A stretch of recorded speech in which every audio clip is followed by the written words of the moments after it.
should be so short-sighted that it overlooks this. I created the universe of hundreds of billions of galaxies, and one particularly small galaxy, with a central supermassive black hole, and the mass of a trillion suns. A galaxy which would take 100,000 years to cross at the speed of light, 186,000 miles per second. So that solar system at the edge of a spiral arm, with a particularly small sun, 1 to 500 billion stars in this galaxy. But fuel conditions can be the Earth, which is my ultimate creation, a people who are my flawed and misunderstood image, who will kill each other ceaselessly in the face of me, based on an idea they cannot prove. This is my legacy, and both you and I are gone. We must become adept at learning. We must become able not only to transform our institutions in response to changing situations and requirements, but we must invent and develop institutions and societies that are learning systems. That is to say, systems capable of bringing about their own continuing transformation. Poverty, the film festival's topic of social injustice, is only a symptom of the inherent iniquity of the monetary system. Perhaps the most inherently unjust of the systems that we impose upon ourselves.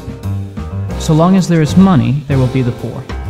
The very term poverty sets forth the frame of mind that some have and some have not. What is it that they have not of? Money? Money is only paper, a fictitious agreement among men which places value on this paper. What they have not of are resources, and this is because paper is required in our society for the exchange of resources.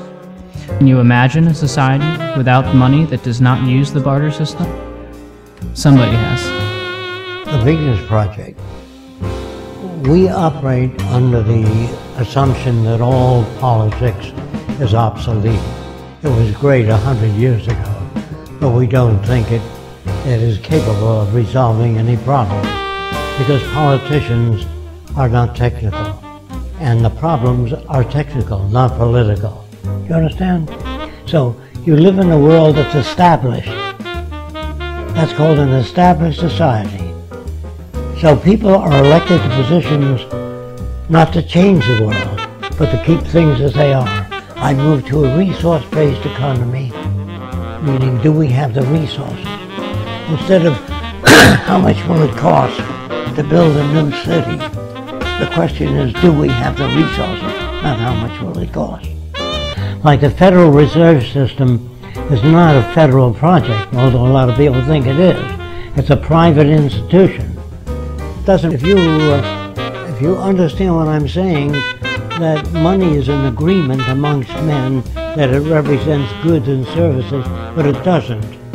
If you conscripted all the money in the world, there's not enough money to build hospitals all over the world, take care of the poor, but there's more than enough resources. So you might be wondering, what's the point of all this? Is this just another one of those bleeding heart films? The point is that you live in a world of systems. All of life works in this way. The vast majority of the systems that we as humanity adhere to are self-imposed and the product of inheritance and indoctrination. Social contracts put in place by our forefathers after we as a species became self-aware. They're antiquated, as are the separatist idealisms which provide them. We've spent the first era of humanity dividing one another through competition, scarcity, ignorance, and apathy. But this is not the way. Not because it is our duty as individuals to take upon ourselves the burden of others, but because we know that as individuals we receive the greatest personal benefit through the synergy of finding. In other words, rather than creating borders and making guns to give to men to place along those borders, we must understand that the nature of existence is impermanence, and nothing is absolute. segregation of any kind, patriotism, personal identification, possession of things, of people, all work against the well-being of humanity. That America is a friend of each nation, and every man, woman, and child who seeks a future of peace and dignity